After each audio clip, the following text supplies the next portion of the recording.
Hey, g'day, I'm Toby. Coronavirus.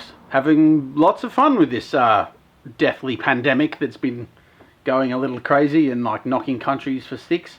Everyone's feeling it. No one's getting away with it particularly. The thing I've been thinking about is knife makers. And in fact, not just knife makers, really all like artisans. People who have a hobby or a thing they do from home. We produce stuff. Like, it's something that we have as it's a bit of a gift, and it's a bit of a not a hardship, but it's something that when we get home we want to work on it. We feel like we never get to spend enough time on it, but actually you probably never rest fully either, because you don't get to ever just stop and stare at television, that sort of stuff. Or you have this hobby and you love the idea, but you never really do it because you do sit and watch television all the time. I've been talking to several different makers recently, and I want to encourage you to be like one of those type and not the other type. Several of the makers I've been speaking to are saying to me, Tobe, I've never been in the workshop so much. I'm actually enjoying this whole lockdown thing. A lot of us makers are relatively introverted. I am not one of those people. I'm not introverted, but a lot of makers are sort of solitary type characters. And speaking to Anthony from 18 Cutlery Co, he's sort of the sort of guy who likes to just stay in his workshop on his own, and lots of us are like that to an extent. We just want to get stuff done and just make things. It makes me think, is this a little bit of a blessing in disguise? I've spent more time in my workshop recently than I've spent in months. Like I've got like all sorts of projects going on. Like I got puukos, and I've got friggin' paring knives, and I've got like handle block material, like just tons of stuff that I'm putting together. I'm doing like review videos on tools, and I got all sorts of stuff happening in here. I'm thoroughly enjoying the fact that I'm in the workshop so much. And one blessing that's going to come out of this, I think, is actually going to be that so many knife makers, if you use this time wisely, are going to get to the end of this pandemic and find they're far superior makers. There's a number bantered around of 10,000 hours. There's a book that you should read called The Outliers. And The Outliers is all about the fact that there's no such thing as anyone that's got particularly massively higher skill than anyone else from birth. It's all learned. You sort of you don't have to be the best, you just have to be good enough to take the opportunities that come your way. And I actually seeing this pandemic as an opportunity that's coming our way. It's a really bad thing, but we can take the whole lemons from lemonade type thing, lemonade from lemons type thing, wrong way around, and we can make lemonade. We can actually get to the end of this and find that we're all really much better knife makers than we started out being, or whatever your thing is that you do, whether a knife maker or a potter or whatever. And knife makers tend to have a lot of steel sitting around. We've got a lot of handle material. We're hoarders by nature. We've got lots of stuff sitting around. We've probably got enough things in our garage to make 100 knives. Now, what I will say is, if you're a beginner, and when I started I didn't have a lot of material, but if you live near me and you are a maker that's sitting on your backside because you really want to be making more knives, but you can't afford the material, you just haven't got the money because look, we're not being paid right now, give me a message, send me a message. Like, as long as you're not trying to like take hundreds of bars of steel. And I reckon this is the same for a lot of makers around. If you're genuine, you're polite, and you ask nicely, I'll lend you a bar of steel, or you can pay me back in 6 months. I'm all right with that. I'll give you something to make a few knives. So there's a lot of different ways.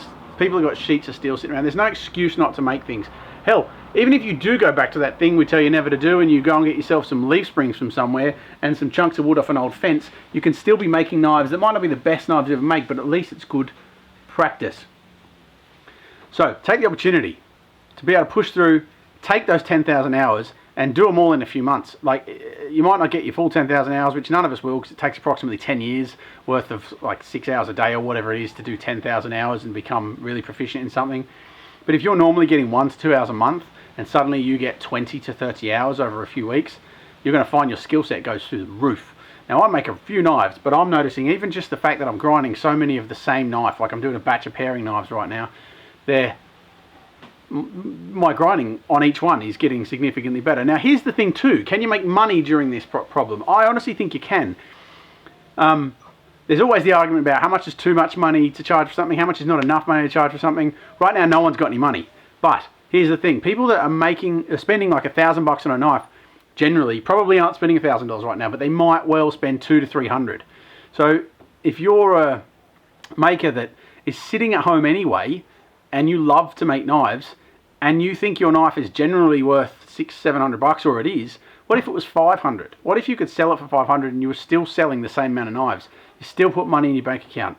It'd be actually a pretty serious blessing when the alternative is to sell no knives and to be broke and go on the dole. So, can you get rich during the coronavirus? Probably not. But can you still make a living during the coronavirus? Yep, definitely. I'm almost sure of it, 100%. I've had no work on for a little while. I'm a builder. Had a lot of people cancel because they're panicking about the whole, will they have money in a month? Will they have money in 2 weeks? Who knows? And they don't want to spend 10 grand on a retaining wall right now or whatever. Now, I do have some jobs coming up. I've got a whole week's work next week, which is a real blessing. But I've got almost the last week in the workshop, and I'm blown away by my efficiencies. And I've been probably a little lazy. I've spent a bit of time with the wife and the kids and all that, which I don't normally get a whole load of time to do. But I'm doing more drawing, I'm doing more editing, I'm doing more YouTube videos, I'm doing more grinding, I'm thinking more, I'm spending more time processing what I'm doing.